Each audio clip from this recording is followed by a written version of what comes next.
car fans, welcome to the Muscle Car Modeler. My name is Ral, and this week I'm going to feature a build-up of a '69 Cougar Eliminator. The Cougar was quite an interesting car. I think it's pretty awesome, and it's got some differences in the options as far as how you can option it up and how it was built, especially when you compare it to the Mustang and how some things were limited and some things were not. So for Cougar, it had a 111-inch wheelbase, which is 3 inches longer than a Mustang as far as the wheelbase goes, but it shares a lot of the underpinnings and a lot of the mechanicals. Other than the cosmetics, the hideaway headlights, and many of the other options, but Cougar did not have the 6-cylinder like you could get in a Mustang. But when you stepped into the performance Cougars, the Eliminator was a whole nother package, but it wasn't a straight package.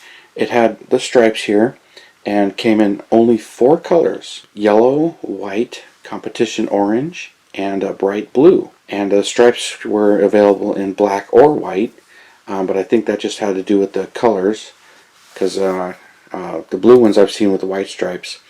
And all of them had the hood scoop, which I thought was pretty cool. And the hood scoop is body color for the '69 Cougars. Most of the time not functional, even though all of them had it. So when it came to the options, unlike the Mustang, you had the Mach 1 and you had the Boss 302 and the Boss 429. For the '69 Cougars, when you stepped into the Eliminator package, the standard engine was a 351 cubic inch Windsor at 290 horsepower. The next up was the 390 engine at 320 horsepower, but there was also a few 428s available. Technically 3 of them. 2 of them were the Cobra Jets. Basically the only difference is one was Ram Air and one was without a Q code and R code. They were exactly the same. If you stepped up and you ordered the drag package, that gave you the Super Cobra Jet, so you could step up in the gears. And all of them had the Ford 9-inch rear end, although the heavier duty ones had the nodular iron cases. And also when you got the nodular iron case, it had the 31 spline axles as well. But where they really did differ, and late introduction was the Boss 302 engine, which was added to the option list. It was rated at the same 290 horsepower as the 351, but it was a high winding motor, and transmission options were limited based on the engine that you ordered. The 351 and 390 could get the 3-speed manual, 3-speed automatic, or the 4-speed top loader. You stepped up to the 428s. They were 3-speed automatic and 4-speed manual. No 3-speed manual. The Boss 302 was 4-speed manual only, just like the Mustang. So, but there wasn't a whole lot to tell you what motor was in here. There would be some with some hints. So it's kind of funny that there were more engines available than exterior colors. When it came to the interiors, it was black, white, or blue for the Cougar Eliminators. And every single one of them in Cougars was floor shift, whether it was a 3-speed manual, 4-speed manual, or automatic. They were all floor shifters, whether or not it had the console or not. Console was available. So quite a number of options as far as drivetrains go. But the Boss 302 being a late edition, there was only 169 of them made, which is actually what this one represents. The kit comes with the 302 engine, and that's what I put into it. Yeah, I pretty much built this one right out of the box, but not exactly. A few tweaks and things here. One of the options that I did originally, I had the passenger side mirror. The kit comes with a passenger side mirror, but I had later read that no '69 Cougars were available with a passenger side mirror. Only the driver's side mirror, which I thought that was kind of odd. That's the way it was.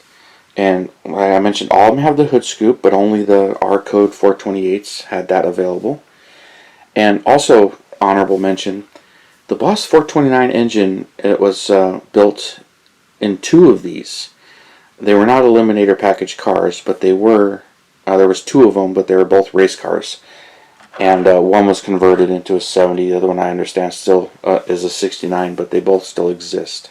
But they were Cougars, but not Eliminator package Cougars. Also, you got the blacked out grille, hideaway headlights. Much more upscale car.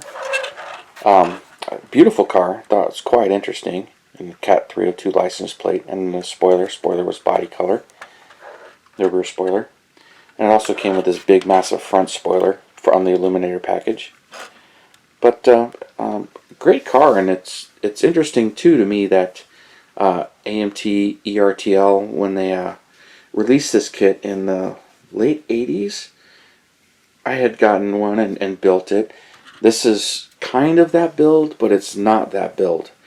It is that plastic, but I had built this once before and I had painted it yellow. Not quite as nice, but it was pretty nice. And I corrected a few things. I took this mirror off, put photo etched hood pins on it, and just repainted, redid it, because my old build was kind of rough, but not terrible. But I decided to redo it. Now I kind of wish that I had left it alone, kept it, and built this one next to it, but didn't destroy my original build, so I can have them side by side. But that wasn't the case. A lot of my old builds that I started to think were getting kind of rusty, and most of them didn't have foil, they were just silver painted. I had tore them apart, redid them, and so this variant of it, this finished build, was done in 2014. My original build was actually way back before I had gotten married and was from my house, but it was one of my nicer ones. But as I had learned later, they had retooled quite a bit of this kit. The original annual kits in '69, which this is based on, was an XR7, and it came with a 390, a little bit different chassis. The interior, the dash was changed, the seats were changed. The interior was pretty much, a lot of it was changed. So the interior was changed out. The hood scoop was added, the Eliminator parts were added, the chin spoiler, and then the whole 302 engine was completely retooled because it had a 390, which was kind of a weak 390. And then there were a few things on the underside that were tweaked and changed. The transmission mount here, and a few of the things in the front. So if you have an annual, you can kind of tell the differences, but there's not a whole lot of differences. The wheels were definitely updated and changed. The annual had different wheels. But I now have a variant of the annual right before it was turned into this.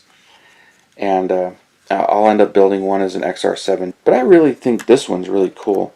But it's kind of funny that even though it's an Eliminator package, it has a lot of the Mach 1 stuff and a lot of the Boss 302 stuff. So quite a bit had changed. Oh, and another thing from the annual that the later kits don't have is the guards that come down here.